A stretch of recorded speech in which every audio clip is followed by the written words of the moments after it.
नमस्कार विद्यार्थी मित्रांनो, मी अक्षय बाबर अक्षय सर्च अकॅडमी या यूट्यूब चॅनलवर तुमचं स्वागत करत आहे. मित्रांनो, बऱ्याच दिवसांपासून पोलीस भरतीची तयारी ही सर्व मुलं खूप जोमानं करत आहेत. लेखी परीक्षेसाठी तसंच सकाळी बघितलं तर ग्राउंडसाठी. पण ही सगळी तयारी करत असताना गणित आणि बुद्धिमत्ता हा विषय जर तुम्हाला डंके की चोट पे सॉल्व करायचा असेल, तसंच 50 पैकी 50 गुण जर घ्यायचा असेल तर त्यासाठी तुमच्या सर्वांच्या विश्वासातला प्लॅटफॉर्म म्हणून मी स्वतः अक्षय बाबर पूर्ण गणित आणि बुद्धिमत्ताची बॅच तुमच्यासाठी घेऊन आलेलो आहे. त्यामध्ये आजचं लेक्चर हे बुद्धिमत्ता विषयाचं नेमका सिलेबस काय असणार आहे, अभ्यासक्रम काय असणार आहे, तसंच तो अभ्यासक्रमाचा आपल्याला नेमकं नियोजन कसं करायचं आहे, ह्या सगळ्या गोष्टी आपण आजच्या लेक्चरमध्ये बघणार आहोत. तसंच उद्याच्या लेक्चरमध्ये आपण गणित विषयाचा अभ्यासक्रम कसा असणार आहे, तसंच गणित विषयासाठी आपलं नियोजन कसं असलं पाहिजे, आपली विचारधारा कशी असली पाहिजे, ह्या सर्व गोष्टी आपण उद्याच्या लेक्चरमध्ये बघणार आहोत. त्यामुळं आजचं हे लेक्चर सुरुवातीपासून शेवटपर्यंत व्यवस्थित बघा, जेणेकरून तुम्हाला बुद्धिमत्ता विषयामध्ये 25 पैकी 25 मार्क कसे घ्यायचे ह्याची प्रॉपर आयडिया येऊन जाईल. चला तर मित्रांनो, व्हिडिओला श्री गणेशाय नमः करूयात.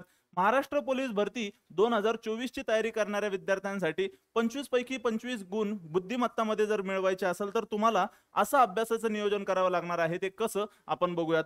त्याच्या अगोदर मित्रांनो, तुम्ही प्ले स्टोअरवर जाऊन अक्षय सर्च अकॅडमी हे ॲप डाउनलोड करू शकतात किंवा डिस्क्रिप्शनमध्ये तुमच्यासाठी अक्षय सर्च अकॅडमीचं प्ले स्टोअरवर जे ॲप आहे त्याची मी डिस्क्रिप्शनमध्ये लिंक दिलेली असणार आहे. तिथं जाऊन सुद्धा तुम्ही ॲप डाउनलोड करून लाईव्ह प्लस रेकॉर्डेड बॅच जी मी 1200 रुपयांना ठेवणार होतो, पण पहिल्या 100 विद्यार्थ्यांसाठी 50% सूट ठेवलेली आहे. म्हणजे फक्त 599 रुपये फी आहे. त्यामुळे लवकरात लवकर संधीचं सोनं करा. भविष्यात ही फी पुन्हा 1199 रुपये होणार आहे मित्रांनो. तसंच ह्या बॅचची जी वैशिष्ट्ये असणार आहेत, या बॅचमध्ये पूर्ण गणित व बुद्धिमत्ता संपूर्ण टॉपिक मी स्वतः अक्षय बाबर सर कव्हर करणार आहे. तसंच तुम्हाला पीडीएफ स्वरूपात नोट सुद्धा उपलब्ध करून दिल्या जातील.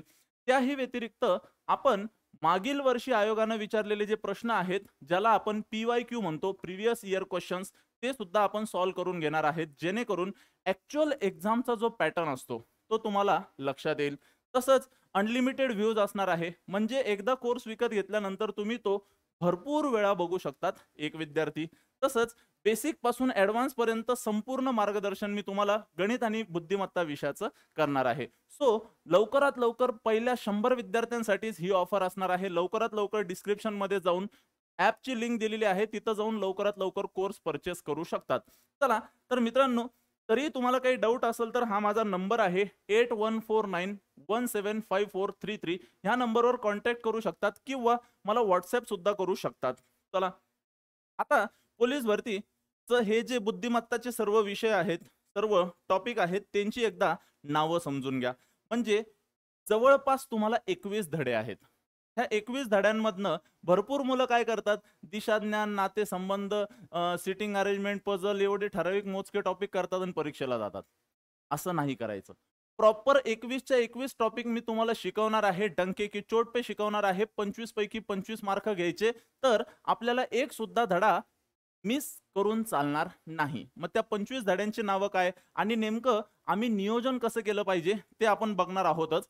सगळ्यात पहिले मी तुम्हाला अभ्यासक्रम देतो आणि त्यानंतर ह्या सगळ्या अभ्यासक्रमाचं आपण नियोजन कसं केलं पाहिजे हे व्यवस्थित आपण बघणार आहोत. मित्रांनो, पहिला टॉपिक आहे अक्षरमाला. सध्या फक्त हे तुम्ही व्हिडिओला वाटलंच तर पॉज करून, म्हणजेच व्हिडिओ थांबवून हे सगळे धड्यांच्या नावं सुद्धा तुम्ही इथं लिहून घेऊ शकतात. अक्षरमालिका, लयबद्ध अक्षरमाला.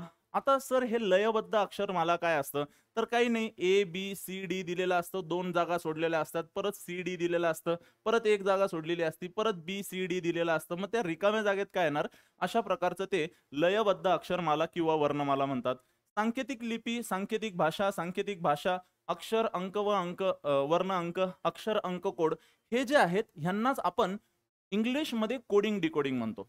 कोड दिलेला असतो, त्याला आपल्याला डिकोड करायचा असतो. जसं की कोणीतरी तुम्हाला म्हणलंय 143, ह्याचा अर्थ तुम्ही सगळेजण नक्कीच आय लव्ह यू असाच घेतात, कारण की 1 म्हणजे आय मध्ये एकच लेटर असतो म्हणून तुम्ही 1 समजता. लव मध्ये 4 अक्षर असतात, मग तुम्ही लव साठी 4 घेता आणि यू मध्ये 3 असतं म्हणून तुम्ही इथं 3 घेतात. तर 1 4 3 ह्याचा अर्थ बरोबर तुम्ही आय लव्ह यू घेतात. ह्यालाच तर म्हणतात कोडिंग डिकोडिंग.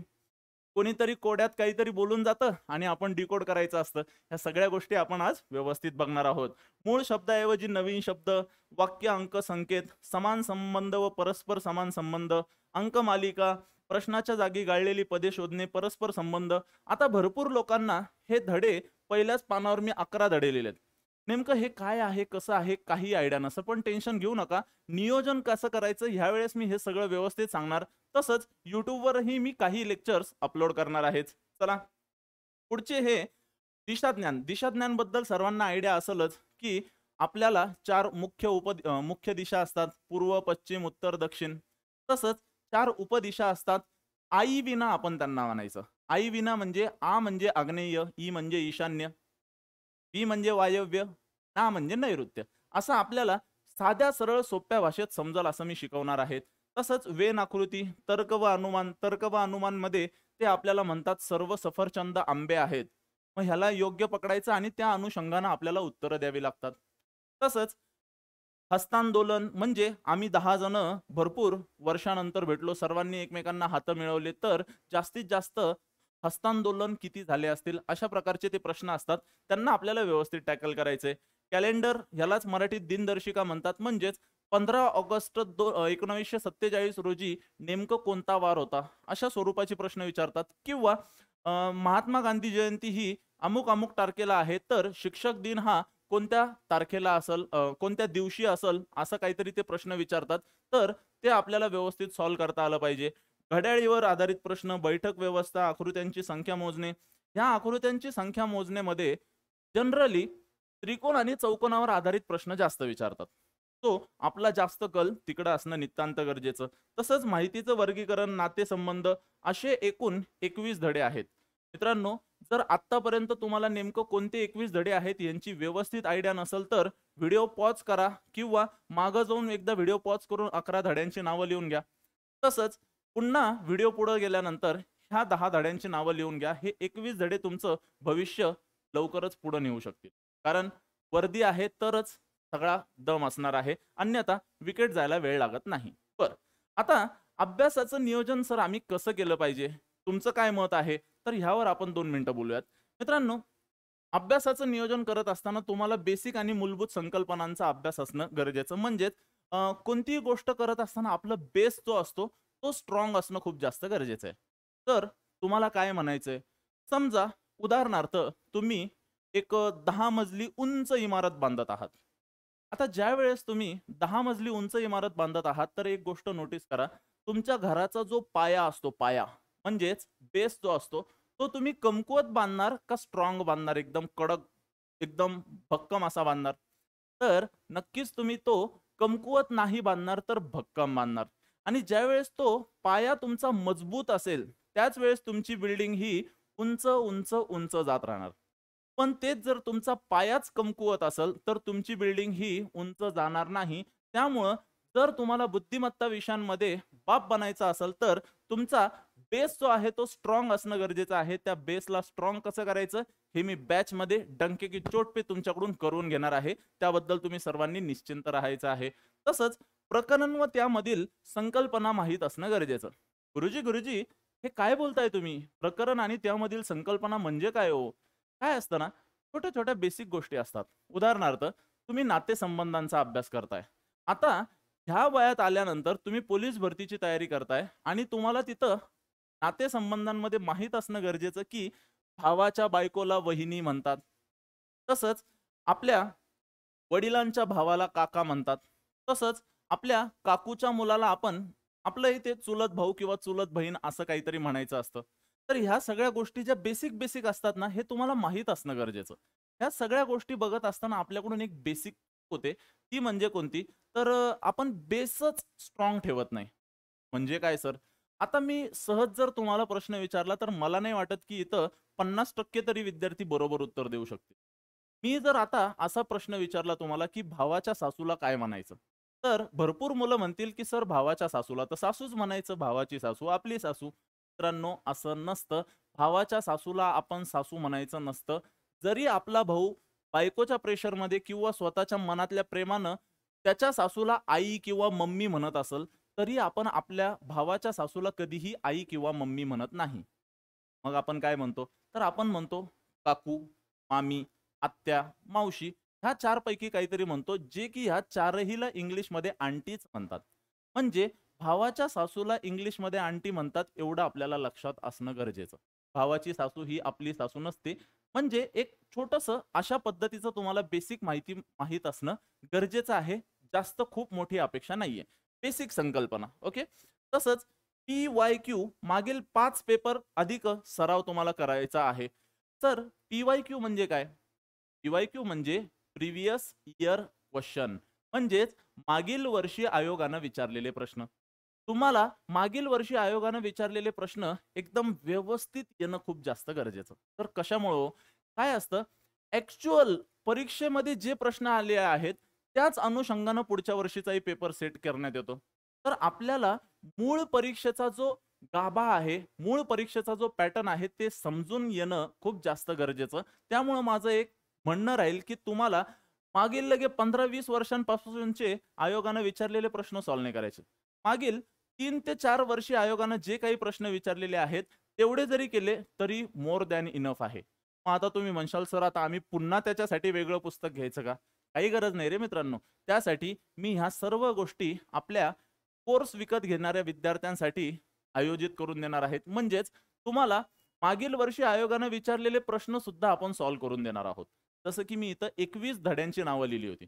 मग आता तेवढे 21 धडे शिकवले आणि संपलं माझं काम असं होणार नाही. तर मागील वर्षी आयोगाने जसं की समजा नातेसंबंध धडा आहे. नातेसंबंध टॉपिकवर मागील वर्षी आयोगानं विचारलेले कमीत कमी 40 ते 50 प्रश्न मी नक्की घेईल. मग झालंच की 50 प्रश्न जर तुम्ही नातेसंबंधांवर करताय, मूळ परीक्षेत 1 किंवा 2 प्रश्न नातेसंबंधांवर येणार आहे. तर वेगळं काही करण्याची तुम्हाला गरज पडणार नाही. ओके. चला. तसंच प्रोसेस. मित्रांनो, आयुष्यात प्रोसेस खूप जास्त महत्त्वाची असते बघा.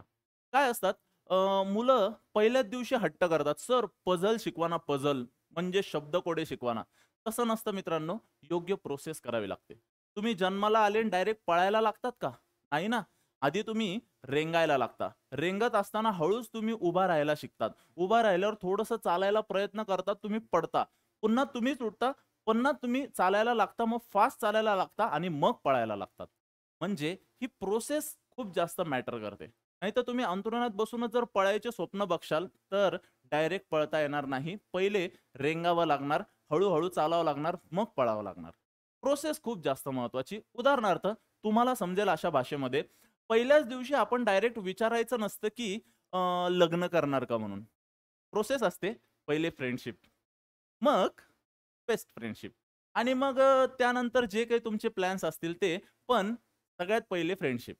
हे आपल्याला समजेल असं छोटंसं उदाहरण मी तुम्हाला दिलं. चला, आता ह्या सगळ्या अभ्यासाचं नियोजन करत असताना आम्हाला नेमक्या कोणत्या बेसिक गोष्टी आल्या पाहिजे? कारण थोड्या वेळ आधी तुमच्या मनात एक मोठा प्रश्नचिन्ह तयार झाला असेल, की "सर, तुम्ही म्हणले होते, की बेसिक संकल्पना येणं गरजेचं. मग नेमक्या त्या संकल्पना कोणत्या? नेमकं आम्हाला काय आलं पाहिजे?" सांगतो. मित्रांनो, आता तुम्हाला पाढे येणं खूप जास्त गरजेचं. मग सर, मी काय आता 1 ते 30 पर्यंत पाढे पाठ करायचे का? मी कधीही पाढा पाठ करा म्हणणार नाही. पण पाढे बनवता आले पाहिजे. जसं की जर त्यांनी आपल्याला विचारलं 26 सख, मग 26 सख, 26 एक 26, 26 दुने 52, 26 त्रिक 78, अमुक ढमुक टमुक असं करायचं नाही. गुरुजी करायचं काय? 26 सख म्हणलंय ना, तर 25 सख 150 कर आणि 6 एक 6 कर, 156 उत्तर तोंडी तोंडी येतं. पाढे कसे बनवायचे हे सुद्धा मी तुम्हाला आपल्या ॲपमध्ये शिकवणार आहे. त्याच्याबद्दल तुम्ही टेन्शन घ्यायचं काम नाही. मग मी तुम्हाला डायरेक्ट 72 × 9 जरी विचारलं, तरी मी त्याचं उत्तर तुम्हाला काढून कसं दाखवायचं, काय करायचं ह्याचं सगळ्या गोष्टी तुम्हाला शिकवणार आहे. ओके. म्हणजे तुम्हाला पाढे पाठ करायला नाही लावणार, पण पाढे बनवायला शिकवणार, जेणेकरून तिथं कोणताही पाढा आला, 252 × 4 म्हणजे 252 चोक जर विचारलं तर 1008 डायरेक्ट उत्तर आपलं आलं पाहिजे. ह्या लेवलला मी तुम्हाला नेऊन ठेवल. टेन्शन लेणे का नाही. पर तुम्हाला वर्ग पाठ असणं गरजेचं. जसं की 1 ते 20 पर्यंत तरी कमीत कमी 1 ते 30 पर्यंत तुम्हाला वर्ग पाठ करा. त्याच्यानंतर मी 100-1000 पर्यंत तुम्हाला वर्ग तोंडी तोंडी कसे काढायचे ह्या गोष्टी शिकवलच. जसं की त्यांनी जर आपल्याला विचारला 103 चा वर्ग काय, तर 103 मध्ये मी 3 टाकणार, 106 झालं आणि त्याच्या पुढे मी 09 लिहिणार. हा झाला 103 चा वर्ग, 106 09. अशा पद्धतींनी आपल्याला ह्या सगळ्या प्रोसेस तोंडी तोंडी काढता आल्या पाहिजे. तर तुम्ही का हट्ट करताय, तोंडीच का काढायचं असतं? आहेत ह्याच्या मागे ही भरपूर लॉजिक आहे मित्रांनो. ह्याचे तुम्हाला भरपूर पुढे जास्त फायदे होणार आहेत. त्यामुळे आपल्याला त्या गोष्टी तोंडी काढणं गरजेचं. तर का, जर मी समजा संता आहे, संताला म्हणलं भावा 10चा पाढा लिही, आणि बंता आहे, बंताला जर म्हणलं की 10चा पाढा म्हण, जिंकणार कोण आहे? म्हणणारा जिंकणार आहे ना. त्यामुळे मी तुम्हाला एकदम प्रो लेवलचा बाप बनवून टाकणार आहे. टेन्शन घ्यायचं काम नाही. तसंच तुम्हाला घन सुद्धा पाठ असणं गरजेचं. कमीत कमी 1 ते 10 पर्यंत घन पाठ करा. बाकीची जिम्मेदारी माझ्याकडे राहील. बाकी तुमच्यासाठी मी आहेच. बरं, तसंच मूळ संख्या ह्या 1 ते 200 पर्यंत मूळ संख्या किती असतात, 1 ते 200 पर्यंतच्या मूळ संख्यांची बेरीज काय आहे, वगैरे वगैरे वगैरे, ह्या बेसिक गोष्टी लक्षात करून ठेवा. तसंच एक ही संख्या मूळ आहे का नाही हे सुद्धा तुम्हाला लक्षात असणं गरजेचं. इयत्ता पहिलीला झालेलं. एक ही संख्या मूळ संख्या नाही, संयुक्त संख्या सुद्धा नाही. म्हणजे one is a neither prime nor composite असं त्याला इंग्लिशमध्ये म्हणतात. तर ह्या गोष्टी बेसिक आपल्याला माहीत असणं गरजेचं. थोडंसं त्या सगळ्या गोष्टींचा आढावा मी तुम्हाला बॅचमध्ये सुरुवातीला करूनच देणार आहे. बरं, वर्णक्रमानुसार तुम्हाला इंग्लिश अल्फाबेट माहीत असणं गरजेचं. परीक्षेत गेल्या गेल्या तुम्हाला एबीसीडी काढावी लागणार. आता एबीसीडी काढण्याची एक योग्य पद्धत असते. ए पासून यम पर्यंत लिहायचं, त्याच्या खाली यन लिहायचं आणि यन पासून असं झेड पर्यंत तुम्हाला लिहावं लागतं. त्यांच्या डोक्यावर ए चा नंबर पहिला, ई चा नंबर 5वा, जे चा नंबर 10वा, टी चा नंबर 16वा, आर चा नंबर 18वा, टी चा नंबर 20वा. ह्या सगळ्या गोष्टी जर माहीत असेल तर चांगलंच, नसल माहीत तर परीक्षेत गेल्या गेल्या आधीच एबीसीडी लिहून ठेवायची. ह्याचे आपल्याला सांकेतिक भाषा सॉल्व्ह करताना तसंच भरपूर ठिकाणी ह्याचा आपल्याला फायदा होणार आहे. त्यामुळे हे खूप जास्त गरजेचं आहे मित्रांनो. बरं, मराठी महिने, ऋतू व त्यातील सण, महत्वाचे दिनविशेष जे आहेत ते माहीत असणं गरजेचं. मग सर, बुद्धिमत्ता आणि ह्याचा काय संबंध येतो? येतो. दिनदर्शिका म्हणजेच कॅलेंडरचे प्रश्न सॉल्व्ह करत असताना तुम्हाला मराठी महिने, ऋतू माहीत असणं गरजेचं. आषाढ, भाद्रपद वगैरे सगळ्या महिने तुम्हाला माहीत जर असेल तर ॲक्चुअल परीक्षेमध्ये तुमची विकेट जाणार नाही, ह्याची तुम्हाला काळजी घ्यावी लागणार आहे. तर ते सगळं व्यवस्थित पाठ करून घ्या. किंवा श्रावण महिन्यात कोणता सण येतो, आषाढ महिन्यात कोणता सण येतो, ह्याही गोष्टींची आपल्याला आयडिया असणं गरजेचं. कारण की आयोग प्रश्न विचारत असताना असे प्रश्न हमखास विचारतो बरं का. चला, तसंच महत्वाचे दिनविशेष, जसं की 2 ऑक्टोबरला काय असतं, तर बाप्पू, बाप्पूवरनं तुम्हाला लगेच क्लिक झालं पाहिजे 2 ऑक्टोबरला काय असतं. 26 जानेवारीला काय असतं, ह्याही गोष्टींचा तुम्हाला आयडिया असणं गरजेचं. हे तरी बेसिक बेसिक झालं. तिथं चांगल्या लेवलचे प्रश्न विचारले जातील. त्यामुळं दिनविशेष सुद्धा माहीत असणं गरजेचं. आता दिशांचं ज्ञान तुम्हाला माहीत असणं गरजेचं. तर कसं काय हो? दिशांचं ज्ञान म्हणजे आपल्याला ह्या 4 मुख्य दिशा तरी माहीत पाहिजे, की हे वर उत्तर असतं, खाली दक्षिण असतं, इकडं पूर्व असतं, इकडं पश्चिम असतं. जर ह्या बेसिक बेसिक गोष्टी तुम्हाला व्यवस्थित माहीत असेल तर आपल्याला स्पीड पकडायला वेळ नाही लागणार. जर हे माहीत नसेल तरी टेन्शन घेऊ नका. बॅचमध्ये शिकवत असताना मी एकदम मुळापासून तुम्हाला शेंड्यापर्यंत बाप बनवून टाकणार आहे. त्याबद्दल तुम्ही एकदम निश्चिंत राहा. तसंच प्रत्येकाची उजवी डावी बाजू माहीत असणं गरजेचं. मी तुमच्याकडे बघतोय, माझी उजवी बाजू इकडची झाली. तुम्ही माझ्याकडे बघताय, तुमची उजवी बाजू इकडची झाली आहे. त्यामुळं हे उजवं डावं आपण नेमकं बघतो कोणत्या दिशेला, त्यावर खूप जास्त आधारित असतं. याही गोष्टींची आपल्याला कल्पना असलं पाहिजे. पायथागोरसचं प्रमेय, तसंच पायथागोरसच्या प्रमेयाचं नेमकं महत्त्व काय, त्याचा उपयोग कशासाठी होतो, ह्या सर्व गोष्टींची माहिती असणं गरजेचं. जसं की इयत्ता 4थीला आपल्याला पायथागोरस महाराजांनी एक प्रमेय सांगितलं होतं. ते प्रमेय म्हणजे कर्णाचा वर्ग बरोबर पाया वर्ग अधिक उंची वर्ग. हे जर आपल्याला माहीत असेल तर आपल्याला खूप जास्त परीक्षेत फायदा होणार आहे. तसंच पायथागोरस प्रमेयाचा उपयोग हा कमीत कमी अंतर काढण्यासाठी होतो. जर तुम्हाला दिशाज्ञानचं बेसिकच व्हिडिओ बघायचा असेल तर आपलं हेच यूट्यूब चॅनल, ह्यामध्ये तुम्ही व्हिडिओजमध्ये जाऊन थोडंसं वर वर वर व्हिडिओ ढकलत गेले तर सगळ्यात खाली दिशाज्ञानचा एक व्हिडिओ मी अगदी मोफत ठेवलेला आहे. त्याला तुम्ही बघून दिशाज्ञानचं बेसिक काय असतं, कसं असतं, ह्या गोष्टी व्यवस्थित समजून घेऊ शकतात. तसंच नातेसंबंध, नात्यामध्ये कोणाला काय म्हणतात मराठीमध्ये हे माहीत असणं गरजेचं.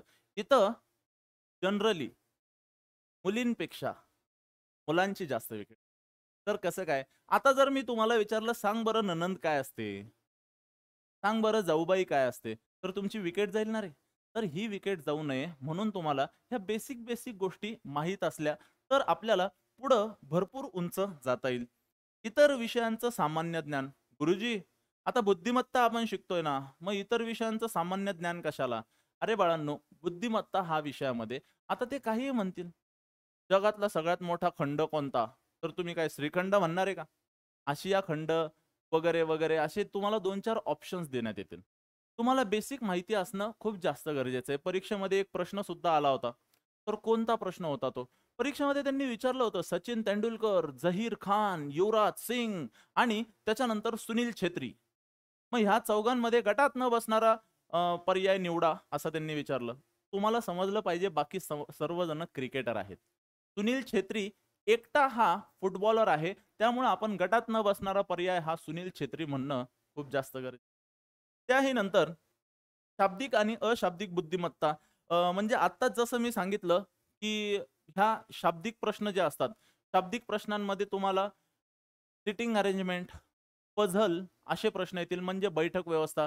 तुम्ही 4 मित्रांना घेऊन बसले. प्लॅन होता तुमचा बसायचा. तुमच्या उजव्या बाजूला तुमचा बेस्ट फ्रेंड बसला. त्या डाव्या बाजूला तुमची गंगी बसली. त्या समोरच्या बाजूला तुमचा दुश्मन बसला. असं अमुक-ढमुक पद्धतींनी त्यांनी काही गोष्टी सांगितलेल्या असतात. त्यानुसार आपल्याला बैठक व्यवस्था मॅनेज करावी लागते. बरं. त्याही नंतर आपण थोडंसं पुढे गेल्यानंतर कूट प्रश्न म्हणजेच शब्दकोडे म्हणजेच पझल हा टॉपिक येतो. ह्या धड्यामध्ये साधा सरळ टॉपिक आहे. फक्त थोडासा दिसताना मोठा दिसतो. त्यामुळं मुलांचा इथं गोंधळ उडतो. तर कसं काय हो? शब्दकोडेमध्ये त्यांनी क्लिअर सांगितलेलं राहतं, की सोमवारपासून रविवारपर्यंत 7 दिवस आहेत. या 7 दिवसांमध्ये ए, बी, डी, ई, एफ, जी हे 7 जण सहलीला जातात. मग ए हा बुधवारी सहलीला जातो. एच्या 2 दिवस नंतर जी हे सहलीला जातं. मग आम्हाला लगेच कळलं पाहिजे बुधवारच्या 1 दिवस नंतर गुरुवार, 2 दिवस नंतर शुक्रवार, शुक्रवारी जी येणार. छोट्या-छोट्या गोष्टी माहीत असणं गरजेचं. आता भरपूर मुलं इथं विकेट कशी गमावतात? ए हा बुधवारी सहलीला जातो.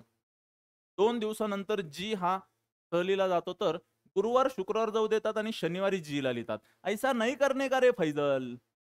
बुधवारी ए हा सहलीला जातोय तर त्याच्या 1 दिवस नंतर म्हणजे गुरुवारी बी हा सहलीला जाईल. 2 दिवस नंतर जी हा सहलीला जाईल. म्हणजेच शुक्रवारी जाईल. ह्या बेसिक गोष्टींची माहिती असणं गरजेचं. तसं ह्या सर्व गोष्टी मी तुम्हाला वेळेवर क्लासमध्ये शिकवेलच. त्याही नंतर आता बघा नेमकं हे जे टॉपिक आहेत ह्यांचं कसं आपल्याला सॉल्व्ह करायचंय, काय सॉल्व्ह करायचं थोडीशी वर तुम्हाला आयडिया असणं गरजेचं. आता दिशा ज्ञानमध्ये तुम्हाला दिशा शोधणं कसं असतं ते विचारतील. उदाहरणार्थ हे 4ही मुख्य दिशा आहेत. तर दक्षिण, पूर्व, पश्चिम ह्या 4 दिशा. आता उपदिशा काय आहे? ही असते आग्नेय, ही असते ईशान्य, ही असते वायव्य, ही असते नैऋत्य. ह्याला लक्षात ठेवणं म्हणजे आई विना असं असतं. ह्याला लक्षात ठेवणं म्हणजे काय असतं? आई विना. गुरुजी हे आई विना म्हणजे काय? काही नाही. आ म्हणजे आग्नेय, ई म्हणजे ईशान्य, वी म्हणजे वायव्य, ना म्हणजे नैऋत्य. असं जर लक्षात ठेवलं तर फायदा होईल. तसंच तुम्हाला कोणत्या 2 स्थानांमध्ये किती अंशांचा कोन आहे असं सुद्धा विचारतील. तेही माहीत असणं गरजेचं. तसं मी सगळ्या गोष्टी शिकवणारच. आता इथं दिशा शोधणे जसं की ते म्हणतील, की राहुल ह्या जागेपासून पूर्वेकडे गेला 5 किलोमीटर, नंतर डावीकडे वळाला 4 किलोमीटर गेला आणि पुन्हा उजवीकडे वळून 3 किलोमीटर गेला. तर आता राहुल कोणत्या दिशेला बघत आहे? तर राहुल हा पूर्वेकडेच बघत आहे. अशा पद्धतीचे ते प्रश्न विचारतील. तसंच दिशा आणि अंतर शोधणे. आता इथं आल्यानंतर ते म्हणतील, की इथून राहुल हा एकूण किती किलोमीटर अंतर गेला? तसंच राहुल कोणत्या दिशेला बघत आहे? अशा पद्धतीचेही प्रश्न तुम्हाला असतील. त्याही नंतर सावलीवर आधारित प्रश्न. म्हणजेच मी आणि माझी गंगी एकमेकांसोबत सकाळी-सकाळी गप्पा मारत बसलो होतो. सकाळी-सकाळी गप्पा मारत असताना गंगीची सावली माझ्या डावीकडे पडत आहे. तर नेमकं गंगीचं तोंड कोणत्या दिशेला असणार? अशा स्वरूपाचे प्रश्न सुद्धा तुम्हाला आयोग विचारणार आहे. सो मित्रांनो, लवकरात लवकर ह्यांना टॅकल कसं करायचं ह्या गोष्टी तुम्हाला समजणं खूप जास्त गरजेचं. बरं, सांकेतिक भाषेमध्ये जसं की शब्द संकेत असतात. मी तुम्हाला आधीही म्हणलं होतं की ते म्हणतील 143 म्हणजेच आय लव्ह यू. मग ह्याला तुम्हाला डिकोड करायचं आहे. म्हणजे हे सांकेतिक भाषेमध्ये त्यानं काहीतरी बोललंय. म्हणजे कोणाला कळलं नाही पाहिजे. आपल्या वडिलांसमोरच कोणीतरी येऊन आपल्याला म्हणतंय 143. वडिलांना काय माहीत? वडील तर जुन्या काळातले झाले. पण त्यांना काय माहीत की सास भी कभी बहू थी. त्यामुळं एवढी मोठी रिस्क घ्यायची नाही. फक्त डिकोड करायचं आणि शांत बसायचं. ओके? चालेल. तसंच वाक्य संकेत म्हणजेच थोडेसे मोठे-मोठे वाक्य असतात आणि त्यांना डॉलर, कॉपीराइट वगैरे अशा स्वरूपाचे काही ना काही संकेत दिलेले असतात. ते आपल्याला शोधावे लागतात. तसंच अक्षर, अंक, चिन्ह, संकेत म्हणजेच प्रश्न सॉल्व्ह करत असताना आपल्याला इथं ए-बी-सी-डी पण डिकोड करावी लागते. 1, 2, 3 पण डिकोड करावं लागतं आणि हे डॉलर वगैरे, वगैरे अशा गोष्टीही जे चिन्ह असतात त्यांनाही आपल्याला डिकोड करावं लागतं. असे प्रश्न आपल्याला सांकेतिक भाषामध्ये बघायचे आहेत. त्यानंतर नातेसंबंधांमध्ये बेसिक प्रश्न. तर हे बेसिक प्रश्न काय असतात? काही नाही. साधं सरळ स्टेटमेंट असतं त्यामध्ये, की ए हा भाऊ आहे बीचा, ती ही बहीण आहे सी, की हा वडील आहे डीचा, तर ए हा डीचा कोण? अशा पद्धतीचे हे नॉर्मल प्रश्न असतात. बेसिक प्रश्न हे आपल्याला जमतीलच. तसं मी तर शिकवणारच आहे. ती माझी नैतिक जबाबदारी आहे. त्यानंतर आपण बघणार आहोत सांकेतिक नातेसंबंध. ह्यामध्ये ते म्हणतील, की ए अधिक बी म्हणजे ए हा बीचा भाऊ आहे. मग ए अधिक बी बरोबर ए हा बीचा भाऊ आहे. अशा प्रकारचे ते प्रश्न असतात. ह्यांना आपल्याला सॉल्व्ह कसं करायचं, काय करायचं हे आपल्याला व्यवस्थित बघणं नितांत गरजेचं. ओके. त्यानंतर फोटोमध्ये पाहून म्हणाला. त्या फोटोला हात दाखवून माझी गंगी म्हणाली, की तिच्या आईच्या भावाचा मुलगा म्हणजेच माझा कोण? अशा पद्धतीचे ते प्रश्न असतात. त्यांना म्हणतात फोटोवर आधारित प्रश्न. हे आवर्जून परीक्षेत येतील बरं का. नंतर तर्क व अनुमान. थोड्या वेळ आधीच मी तुम्हाला बोललो होतो. तर्क व अनुमानचे प्रश्न नेमकं कसे असतात? तर मी तुम्हाला म्हणलं होतं, की सर्व सफरचंद आंबे आहेत. परत काही आंबे हे पेरू आहेत. मग अशा पद्धतीनं काहीतरी आपल्याला दिलेलं असेल आणि मग हे विधानानुसार आपण आकृती काढली. मग खाली निष्कर्ष आपल्याला दिलेला असेल आणि निष्कर्षामध्ये फक्त बरोबर का चूक एवढं आपल्याला शोधायचं. जसं की काही सफरचंद हे पेरू आहेत. जर त्यांनी असं विचारलं तर आपल्याला त्याला चूक म्हणावं लागेल. कारण की सफरचंद वेगळे आणि पेरू वेगळे दिसतात. अशा प्रकारच्या प्रश्नांमध्ये हे जे नाहीवाली कन्सेप्ट असते ना, ही अतिशय महत्त्वाची कन्सेप्ट आहे. जर नाहीवाली कन्सेप्ट आली तर पूर्ण तर्क व अनुमान आलं आणि जर नाहीची कन्सेप्ट नाही आली तर आपल्याला तर्क व अनुमान समजायला खूप जास्त जड जाईल मित्रांनो. ओके. चला. नंतर बैठक व्यवस्था. बैठक व्यवस्थेवर आपल्याला वर्तुळावर आधारित प्रश्न असतात. ते वर्तुळात त्यांनी सांगितलंय हे 6 विद्यार्थी बसलेले आहेत. सगळेजण मध्ये तोंड करून आहेत. आयोगाला आवडतो बरं का हा धडा. हे ह्याच्यावर प्रश्न विचारतील किंवा चौकोनावरही प्रश्न विचारतील ते. चौकोनामध्ये 8 जण बसले आहे असं म्हणतील. त्यातले 4 जण हे मध्ये तोंड करून आहेत. 4 जण कोपऱ्यावर बसलेत आणि हे 4ही जण बाहेर तोंड करून आहेत. अशाही प्रकारचा प्रश्न विचारू शकतील. ह्यांना आपण बंदिस्त आकृत्या म्हणतो. म्हणजे हे काय असतं? बंद झालेलं आहे. तसंच रेषावर आधारित प्रश्न म्हणजेच भंडाऱ्याला आपण गेलो आणि 8 जण आहेत.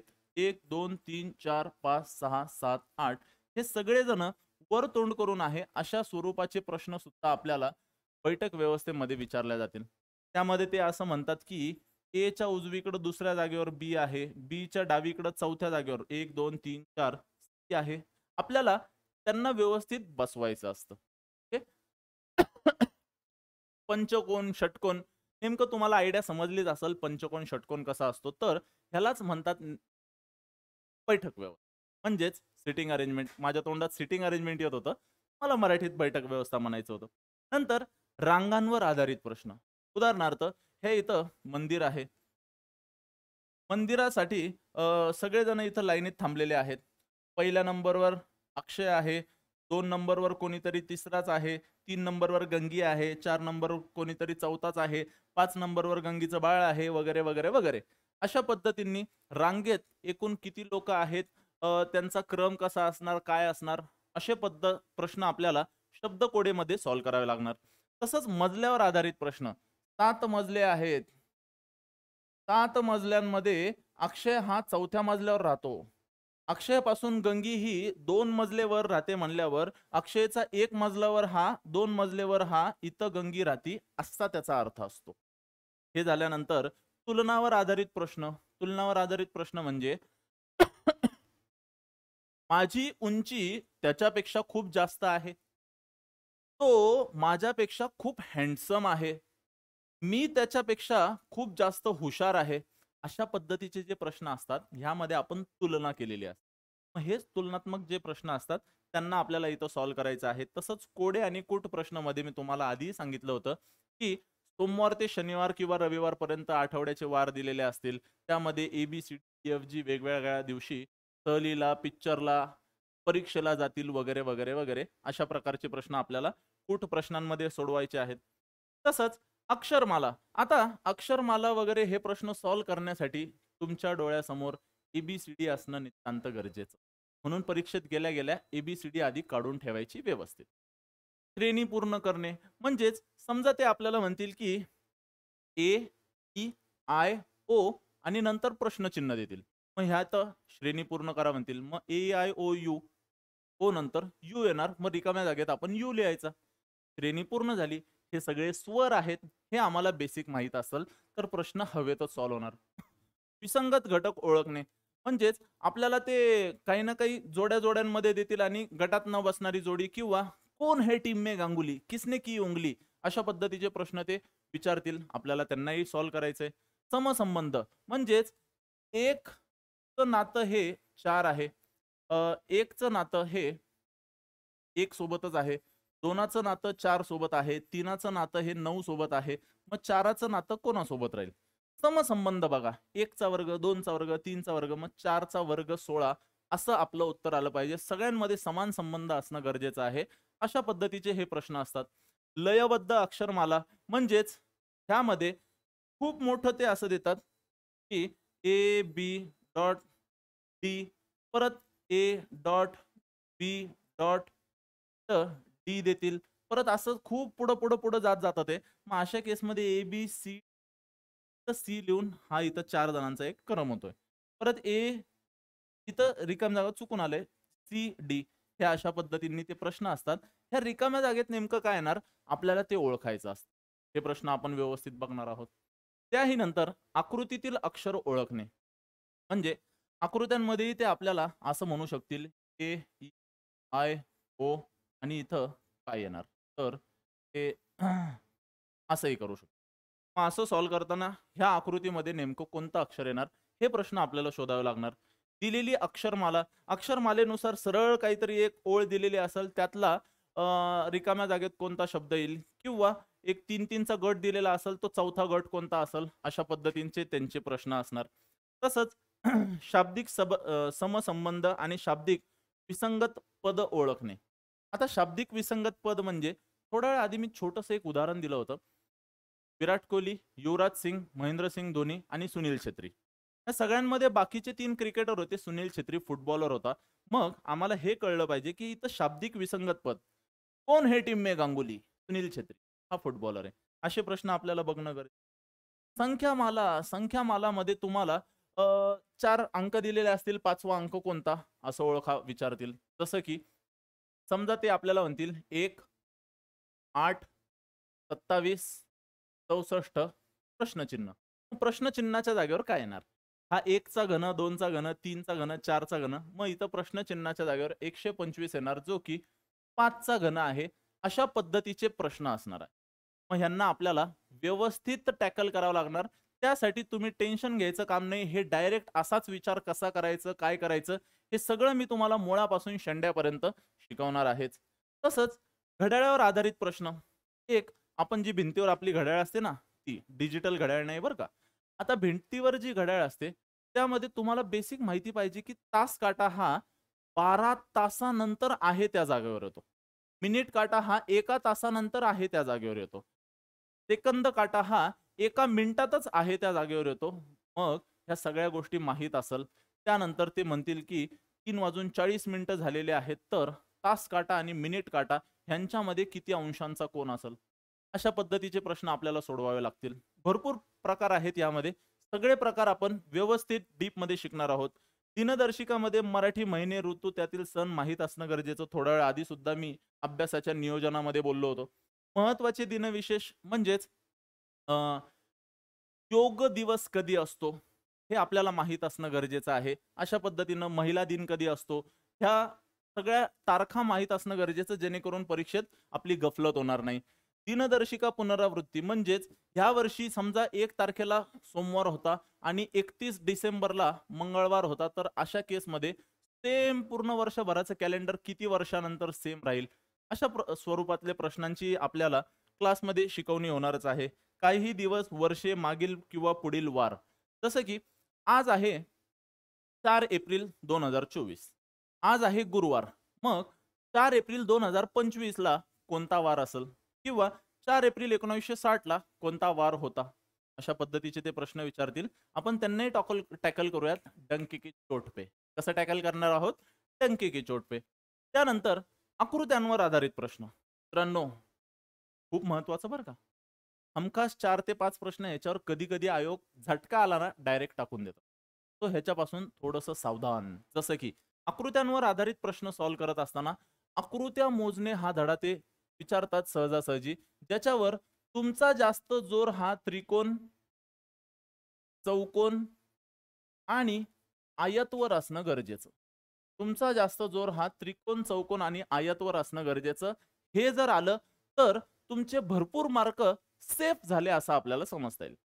तसंच आयोगाला ह्याच्यावर जास्त प्रश्न विचारायची खूप जास्त इच्छा असते असं दिसून येतं, कारण की आयोगाचा हा आवडीचा टॉपिक आहे. तसंच घन व फासावर इथं कमी शक्यता आहे परीक्षेला येण्याची, पण हा परीक्षेत येणारच नाही असं आपण म्हणू शकत नाही. क्वचितच प्रश्न याच्यावर येतात, तो सुद्धा आपण टॉपिक क्लासमध्ये बघणार आहोत, त्याबद्दलही निश्चिंत राहा. वेन आकृत्यांवर आधारित प्रश्न सुद्धा आपल्याला राहणार आहेत. ते कसं असणार, काय असणार आपण बघूयात. अवकाशीय क्षमता. बर, आता ह्या अवकाशीय क्षमतामध्ये उदाहरणार्थ आरशातील प्रतिमा व पाण्यातील प्रतिमा.